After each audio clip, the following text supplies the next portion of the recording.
Hello everyone, it's Seth, probably better known as Saffron, and we're back here today with another edition of Budget Magic, and this week we are playing a deck that is super cheap, but amazingly also super competitive. It has been fairly consistently taking down real tier 1 decks. It kills people on turn 4 or 5. It's just really an impressive deck. $32 in paper, 5 ticks online. We are talking about standard goblins. And I can't believe I like this deck. It's not the kind of deck I typically like. It's aggro and it's really fast, but it's also really powerful and just really good. And I'm super excited about it. I've had a ton of success with it. And for the price, I have to say, I think this might be dollar for dollar one of the most competitive budget magics we've ever had. So I'm super excited about it. But I'm going to get to the deck and break down the cards. We have one drop. Goblin Glory Chaser. So Goblin Glory Chaser, 1 red mana, you get a 1/1, and it has Renown 1, so if it deals combat damage, it becomes Renown, and if it's Renown, it not only gets a +1/+1 counter, so it's a 2/2, but it also has a Menace, or it can't be blocked except by 2 or more creatures. And I have to say, one of the tricks I've learned with Goblin Glory Chaser is I start with it in the main deck, but I take it out typically if we are on the draw in game 2. So if we win game 1, I typically take it out, especially in other aggro matchups. If our opponent is likely going to play a 1-drop, Monastery Swiftspear, or a Zergo Bellstriker or something, we really don't want the Goblin Glory Chaser in the deck because it gets stonewalled very easily. On the play, it's fine because you can play it and get in that damage, but on the draw, it even gets stonewalled by 2 drops, like a Jace or something, or a Hangerback Walker. So it's just not a great card when you are on the draw. So I bring it in and out based on play draw. 2-drop wise, we have a whole bunch of Goblin 2-drops. First off, Goblin Piledriver. It is one of the reasons to play this deck. It's a 1/2 for 2 mana. Goblin Warrior has protection from blue, which is rarely relevant in standard, but it can swing past a Jace or something. And whenever it attacks, it gets +2/+0 for each attacking goblin. So if we can get a bunch of goblins on the battlefield and attack with those goblins and the Goblin Piledriver, sometimes we're attacking with a 11/2 Goblin Piledriver or a 13/2 Goblin Piledriver, and it can just do a ton of damage out of nowhere, and it combos really well with our next card, Subterranean Scout. So Subterranean Scout is a 2/1 for 2 mana, Goblin Scout, not exciting, but it has an ability where whenever it enters a battlefield, target creature with a power 2 or less can't be blocked this turn. So we can play a bunch of goblins, get some goblin tokens and other goblins on the battlefield, get a Goblin Piledriver on the battlefield, then we play the Subterranean Scout, targeting the Goblin Piledriver. When Goblin Piledriver attacks, it gets this huge +2/+0 for a bunch of goblins, hits for a ton of damage, and it's unblockable thanks to Subterranean Scout. Subterranean Scout also makes the Goblin Glory Chaser much better, because we can play Goblin Glory Chaser on turn 1. If our opponent plays a blocker, we can play the Subterranean Scout, targeting the Goblin Glory Chaser, make it unblockable, get in, get it Renown, and after it's a 2/2 Menace, Goblin Glory Chaser is actually very good, almost regardless of the matchup. Then we got 4 Mardu Scouts. It's a 3/1 for 2 red mana. Pretty much vanilla, except it has dash, so you can pay 1 in a red, you can play it with haste, but it bounces back to your hand at the end of the turn. It's a really good card because it's fine on turn 2, but it's better off the top in the late game than a lot of cards, because if the board's empty, you can just dash it in and get in that haste damage, and this is a deck that wants to just get in damage, and then finish off the game with a bit of reach in the late game. And then Dragon Fodder, not really a creature, but it falls under the 2-drop creature slot. It's a sorcery, 1 in a red, it makes 2 1/1 goblin tokens. Obviously, it has a lot of synergy with our Goblin Piledriver plan. If we can attack with the 2 goblin tokens plus the Piledriver, just from those 2 cards alone, ends up being a 5/2 when it's attacking. Makes a ton of damage really quickly in that scenario. 3-drop wise, again, it's a little bit of a stretch, but we have 4 Hordling Outbursts, not really a creature, but it's like a super version of Dragon Fodder. It makes 3 1/1 red goblin tokens instead of 2, but it costs 1 more mana.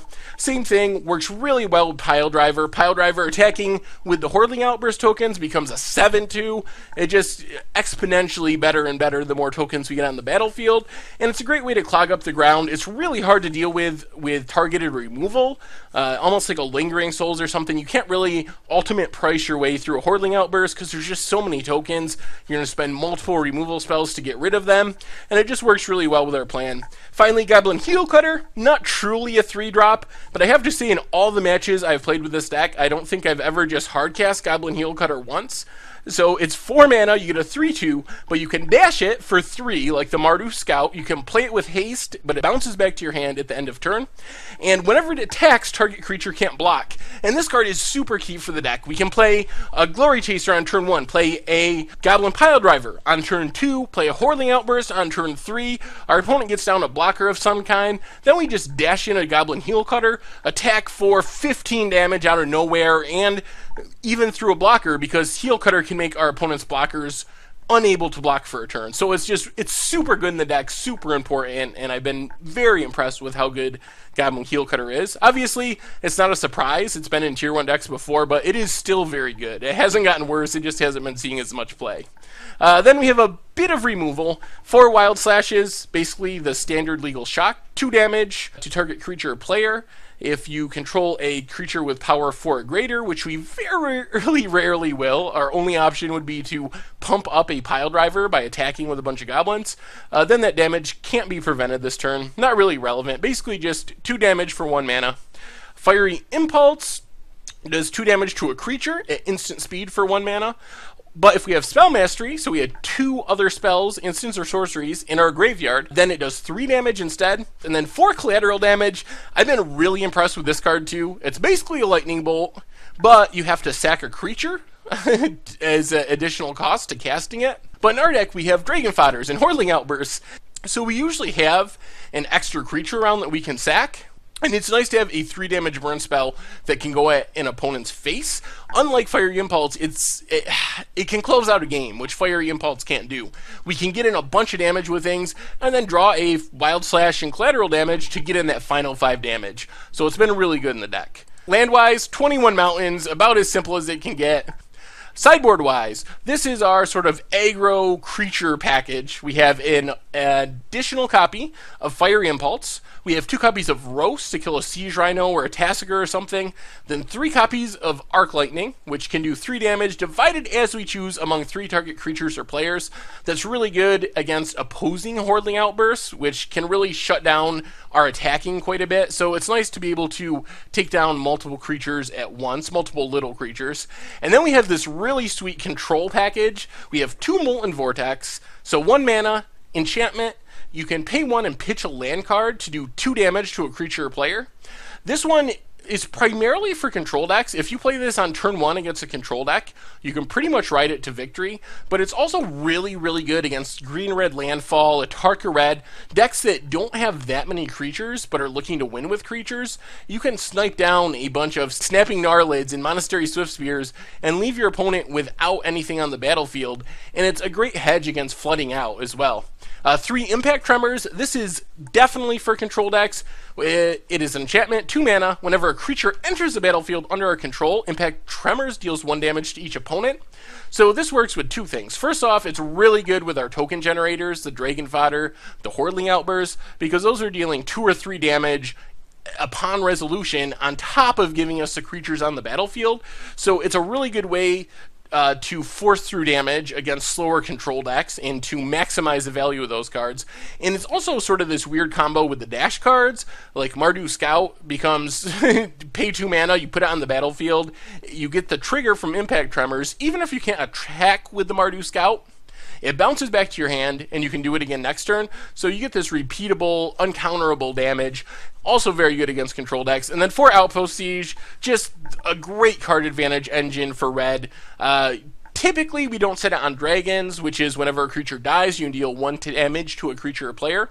Not usually setting it on that mode. Instead, we're putting it on cons, which is basically just draw a card every turn. You exile the top card of your library until the end of turn, you can play it, and you do that on your upkeep. So every turn, instead of drawing 1 card, you draw 2, or if you have multiple Outpost Sieges, 3 cards a turn, and you can just overwhelm your opponent with card advantage. So that is our kind of our control package, although like I said, Molten Vortex I also bring in certain creature-based matchups as well, where there's a lot of little creatures that our opponents are trying to pump up. So anyway, that is the Goblins deck.